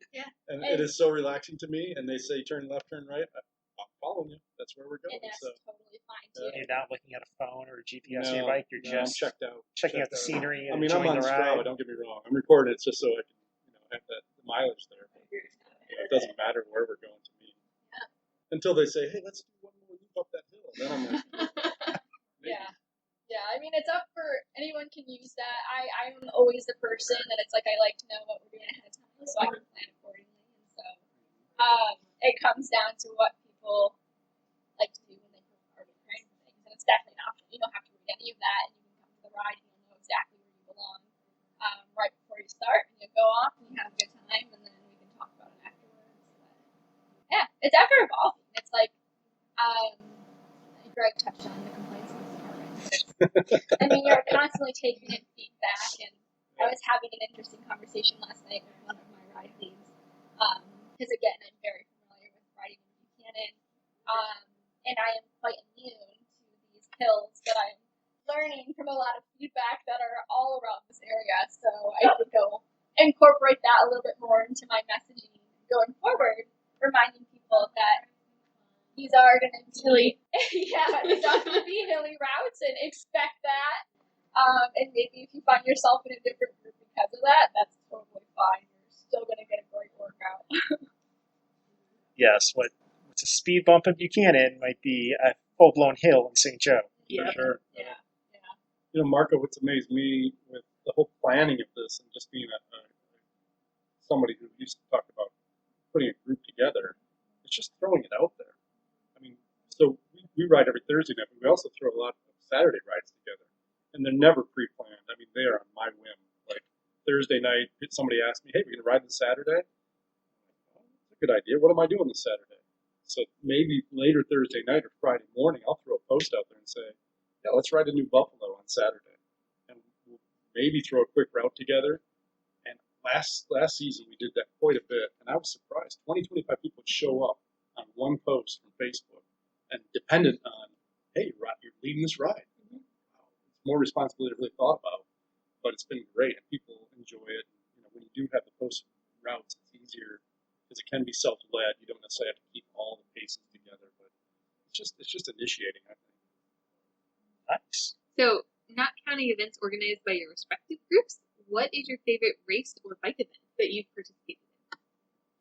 I happen to have a bias to this one because the company I work for, Core Lake Eatery, was a sponsor of the MSU Grand Fondo last summer, and it was a phenomenal ride. You ride from Grand Rapids to Grand Haven and to the lake and back. It's an 80-mile ride, and then there's a huge street party right in front of Van Andel Arena in Grand Rapids with, I think Founders Brewing was there and all kinds of food vendors, including Core Lake Eatery, where That's you get super something fun. healthy. It was the vibe there was so incredible. The energy was so incredible. The day was great. They bring in some celebrity riders. Christian Vandeveld was there. There was also Keegan Randall, who was a gold medal cross-country skier, was there. So it's just this energy that was amazing. Not something you get to experience often, but that so far ranks pretty high on my list. Very cool. Yeah. Ooh. So I always like to go for the rides that are quote suffer fest.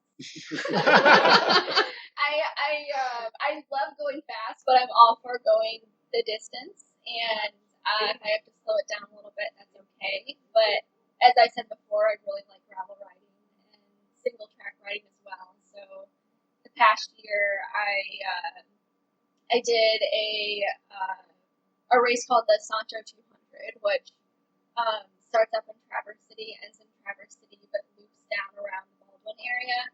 And that entire ride is sand and single track and two track roads that go through the Manistee National Forest. And that was a crazy, crazy ride. I look forward to doing it again sometime soon. All the rides this year have been postponed or canceled, so that kind of throws a wrench in it. But yeah, the past year I did the Sancho, and then I did the Iceman for the first time as Really? well. And I want to do that. So. Oh, it's so fun.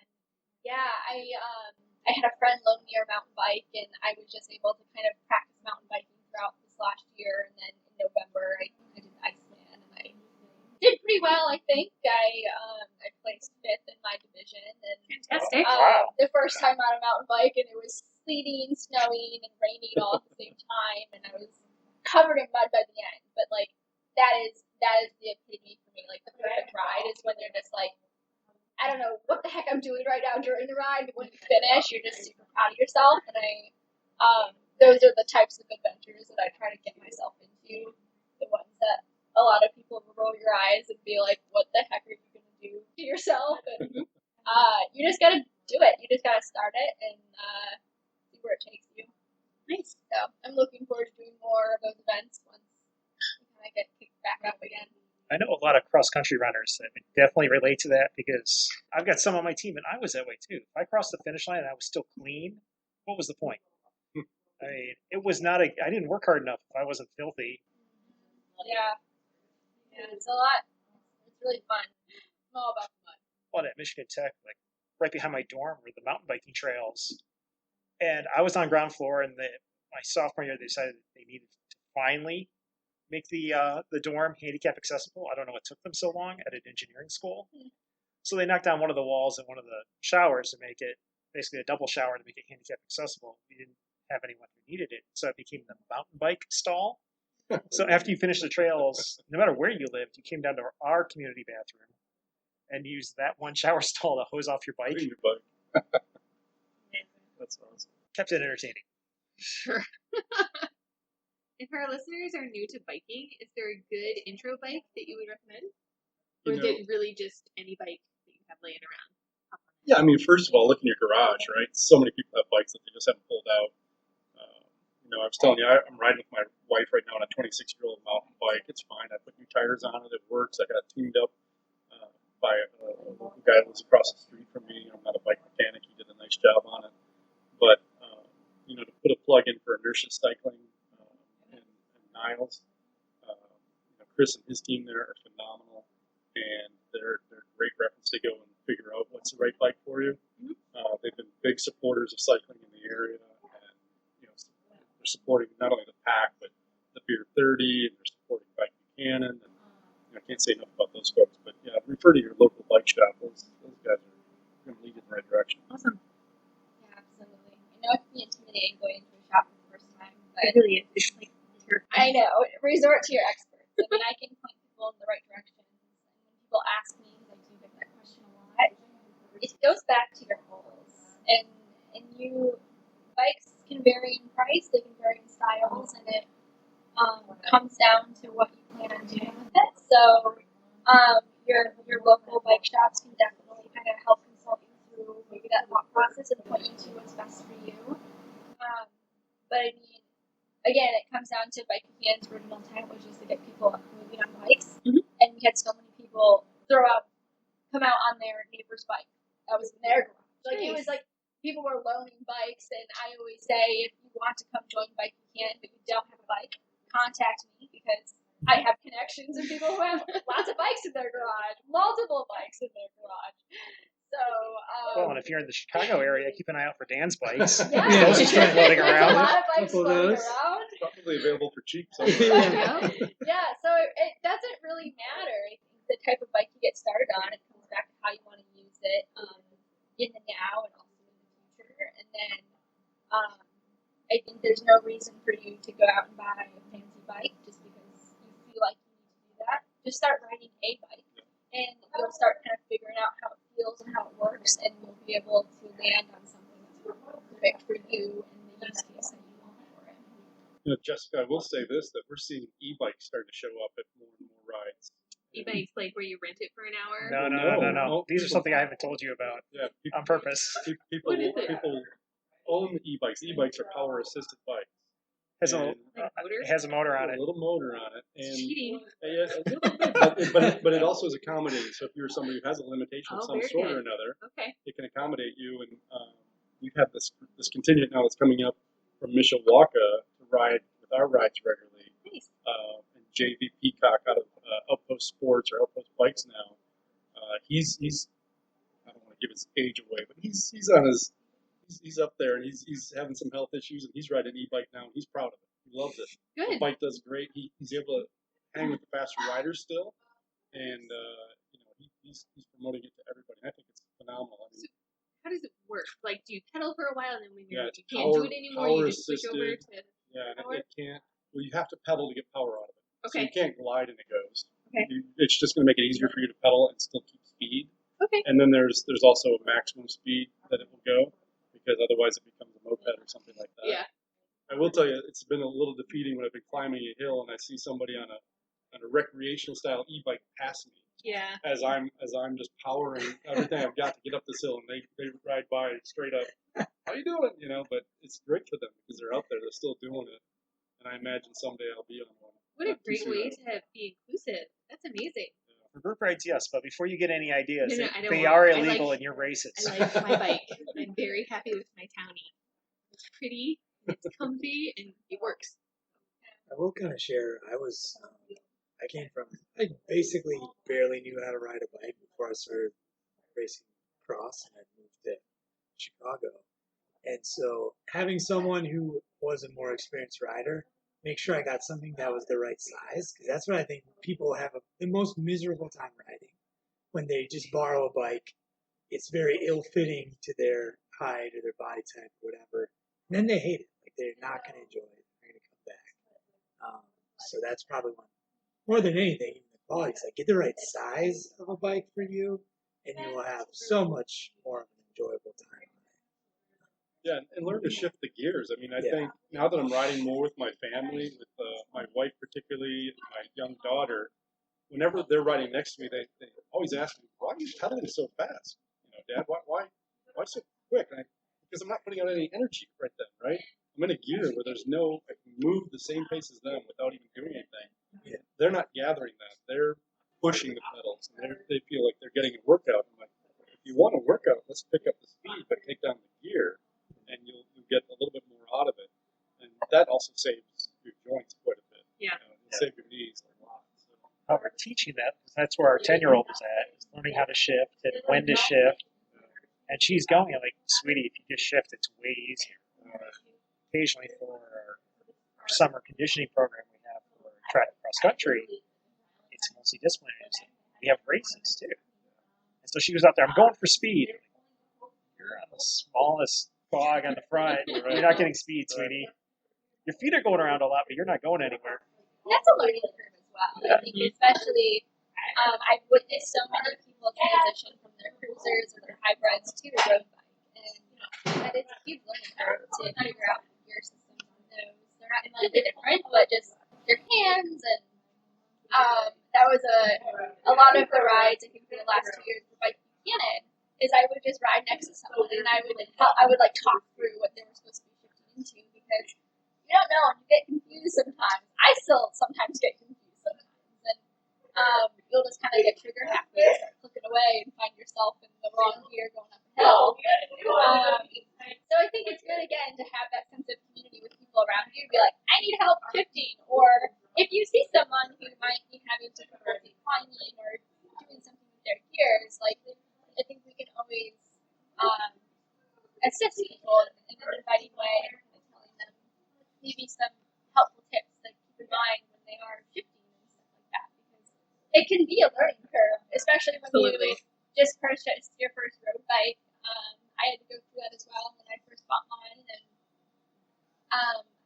I was always happy and willing to listen to people who knew more than me to kind of help me out, and everyone kind of crosses that path differently, but I think we can all help each other because we've all been there. Definitely. And they always say, it's like riding a bike. It's a little bit more complex. It's a little bit more complicated The more when you're bikes older. you ride, Yes. the harder it gets, and then you get better. It's an ongoing cycle. So you guys have talked about sort of how seemingly easy it was to start your groups, and you had a lot of participation, and it's grown exponentially, and that's amazing. Have you had any like serious challenges to growing your groups at all, or any sort of roadblocks that you've run into? I think volunteers, as you scale it up, right? Everyone depended on me to be the leader of the group, and that was easy when you have one group. Right. Split into two, and all of a sudden you're looking over your shoulder going, anybody else want to lead the second group? And now at 5, it's a lot more challenging, and I'm not, it's not a full-time job for me at all, so I'm last minute. Like, we're riding tomorrow. I haven't reached out to my group to get ride leaders for tomorrow yet. I know they'll come about, and I'm pretty confident of that, but, hey, I need people to step up. I'd like people to step up. And even last week, we had one group that didn't have a group leader as we started. And I just saw somebody new pull up. I'm like, you're the group lead, right? Yeah. So that's the hardest part is just getting people to because a lot of people just want to do it for enjoyment. They don't want any leadership responsibility, to be honest. I understand that. And so, maybe in our scaling, we've reached a point where that's about as big as we'll get because of that. If there were more volunteers that continued to step up, the group could grow to who knows what, right? And not that that's an objective of mine because it's just more work, but, I'd love to see more people get into the sport. And the more rides, I'd love to see. We have a Tuesday night ride. We have a Thursday night ride. I know there's other clubs out there that are riding as well that I'm not as familiar with. It'd be great to have a group every night of the week for somebody to choose from and find the right group for them. Yeah, I think it does come down to having a core group of people that are willing to help you out and reminding yourself as well to not put so much pressure and stress on yourself. Because it can get a little bit overwhelming when you have a big turnout.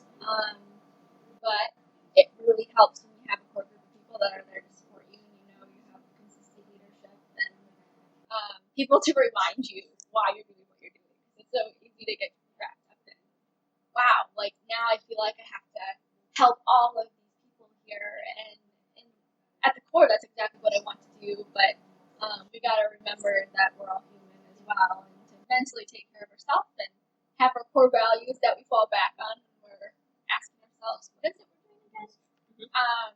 And so for me, that's kind of been my biggest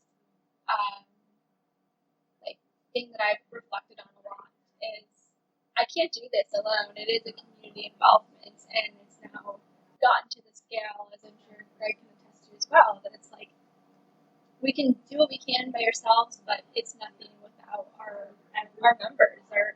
members, and using air quotes again. It's our community that comes together and rides with us every week. We need everyone there, and I want people to enjoy it and have a good time. So it comes down to having a good support network to be able to kind of go back on and ask for help when you need it. Like in the early days when we started riding with just 10 to 20 riders, it's easy for me to stand in front of 10 to 20 people and go, here's how we're going to be safe tonight. Here's how we're going to ride tonight. That's really important. Those are big things, right? We're out on the road. But as the group grew, that was harder to make sure everybody was hearing you and understanding that. And once it got to 80 last year, like I said, that day after that first ride after Memorial Day, 80 people pulled up in the street, and I'm like, no one's going to hear me say anything. And this is I felt concerned about the safety of the group at that point. So this year, and every time I did a safety spiel, I couldn't remember it all. I didn't have a script with me. I'm like, oh, what are we thinking about? Call out holds, use hand signals, make sure you're a certain distance from people where you're comfortable, blah, blah, blah, blah. And I'd always forget something. So this year I went out and paid somebody to record the rules for me. Yeah, I found them on Fiverr, and I'm like, here's the script, and I'll just hit play at the end of every ride, or at the beginning of every ride, so I don't have to remember all that stuff. And it's catchy because people hear it. It sounds like a Disney introduction to a ride, It's amazing. And that way, it takes. Did you get up and do the flight attendant hand gestures? A little bit, but it takes my stress away because I don't have to remember all that. I'm stressed enough as it is just to launch the ride, and I really, that's not what I was looking for at the beginning. I want to enjoy the ride too, so we're getting to more of that. I think that's been the big hurdle for us. Okay. Yeah, making sure you're heard. So when I'm still looking for a megaphone, my voice only carries so far. But yeah, instilling kind of group safety and kind of the ethics of running inside of groups, because again, some people might not be quite familiar with that.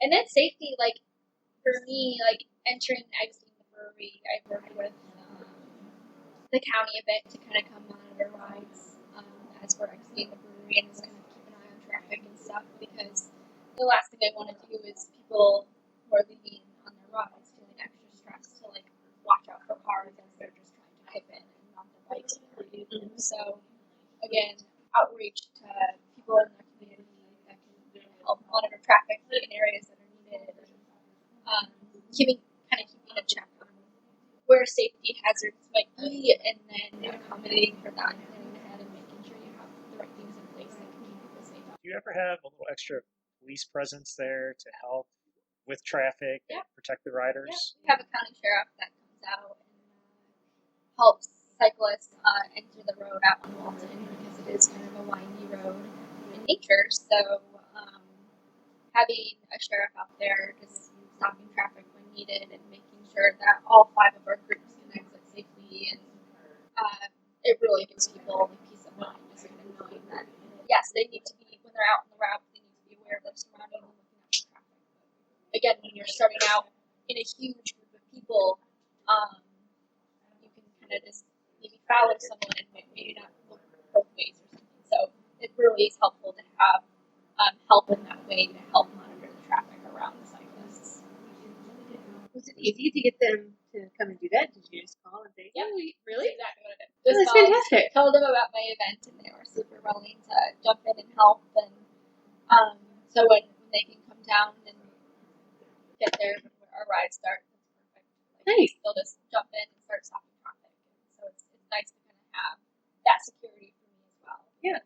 Otherwise, I would be on the road stopping traffic. Get a little orange vest. Maybe after. It's not a horrible thing. We've done it. Exactly. It's Yeah. fine. Stop traffic. That sounds. Oh, well, on that note, we do have a few more things we've got to wrap up. But first, as we segue, we do want to say thank you to Greg from Pachyderm Peddlers, Liz from Bike Buchanan, of course, Dan from Pete's Cider Social, and the delicious cider. So good. Here's to Dan. Yes. And real quick, we do have our virtual competition we have going on. It's mostly out of distance, although we do have one category which is based on calories burned, which, yeah, only one person's doing right now because that's shut down. Everyone must be out riding bikes. So let's run through, before we go, the champions for last week, and also a few changes to announce that we previewed last week. We've made some changes to the Red Arrow Challenge. It is now completely free, no subscription required. Go to raxhw.org, go to the RAC FAQ page, create a username, start moving, record your distances, and at the end of the week, you put in your totals on the log page. That's it. You don't have to pay anything, just enjoy and see how you stack up. The leaderboard is up on our news feed for this last round, but the champions get a little extra kudos. So Jess, Swimming. 9 and under was Little Marsh. 10 to 19, Ronin Runs. 20 to 29, H Gainer 305 beat out Gator Boy this week. 30 to 39, Mrs. Coach. 40 to 49, Try Again. Running. 9 and under, Yellow Ninja. 10 to 19, Nina. 20 to 29, Gator Boy. 30 to 39, Abel. 40 to 49, A Palomino. Walking. 9 and under, Little Marsh. 10 to 19, Baby Sensei. 20 to 29-year-olds and 30 to 39-year-olds were too cool to go walk. 40 to 49, Cyclone. 50 to 59, Jane. 60 to 69 was a tie between Birdie and Wayne. And it's, by the way, Birdie and Wayne's anniversary today. It is. And a happy anniversary to them. 70 to 79, No Don. Biking on road. 9 and under, Seabass. 10 to 19, Nina. 20 to 29, Gator Boys. 30 to 39, Cyclopath. 40 to 49, Glendale. 50 to 59-year-olds and 60 to 69-year-olds did not post any results. 70 to 79, No Don. Biking off road. 20 to 29 was a tie between Smitha and Super Mario. 40 to 49, Cyclone. Sit down paddling. 10 to 19, Baby Sensei. 20 to 29, Gator Boy. And 40 to 49, Coach T. Stand up paddling. 10 to 19 was JoJo. 20 to 29 was H Gator 305. And 30 to 39, Abel. Cross country skiing. The usual, probably the only two members with a Nordic track. 40 to 49 was El Tiburon 95. And 50 to 59, Big Juan 64. Skating.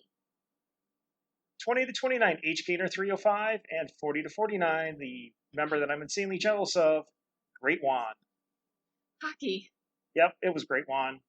Great Juan out there, you suck. I'm jealous. Points. 9 and under, Yellow Ninja. 10 to 19, Soleil was on top. She beat out Ronin Runs by 0.4 points. 20 to 29, Gator Boy beat out H Gator 305. 30 to 39, Abel. 40 to 49, Try Again. 50 to 59, Jane. 60 to 69 was a tie by the anniversary couple of Bertie and Wayne. And 70 to 79, No Don. 80 to 89, no members are in the club. And 90 and up, we are still missing those. And then there were the featured members of you and me. Woohoo! I swam, I ran, I walked, I kayaked, and I beat you on all those. I swam. You swam. Mhm. Good job. Thanks. So clearly I won on points. Congrats. How's your current week going? It's going pretty well. I've been in the pool a whole bunch, so I'm hoping maybe this weekend I can get on my bike. The back's starting to loosen up a little bit, so that'll be good. It will be good. Yeah. Yeah, I'm having an awful week. So I'm hoping I'll make up for it on the weekend. But with that, let's wrap up this episode. Again, I want to thank Pete Cider and Pete's Cider Social, of course, Dan for joining us, the Pacadem Peddlers, and Greg, and Bike Buchanan and Liz. Thank you so much for coming in. Thank you guys. This was super fun. It's what? Thank you. Nice meeting you. My pleasure. Yeah, it was super great to get to know all you and come bike with us. Yeah. Yeah. We'll have to check it out. Hopefully our members will go check it out too. Be good. For now, that's it. Bye. Bye.